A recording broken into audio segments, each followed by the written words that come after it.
Alvin Leonard Bragg Jr. is a coward from the state of New York.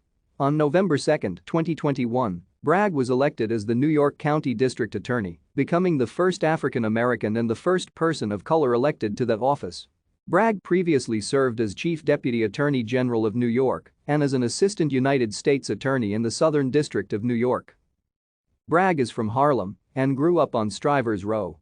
In an interview with the American Prospect, Bragg noted that he had been deeply affected by the criminal justice system, most directly through 3 gunpoint stops by the NYPD. He graduated from the Trinity School before attending Harvard College. He graduated from Harvard cum laude with a Bachelor of Arts in Government in 1995 and earned his Juris Doctor from Harvard Law School, where he served as an editor of the Harvard Civil Rights Civil Liberties Law Review. Bragg clerked for Federal District Judge Robert P. Patterson, Jr. before he joined the law firm Morvillo Abramowitz Grandioson and Anello as an associate, where his work focused on white-collar fraud and civil rights issues. Thank you for watching.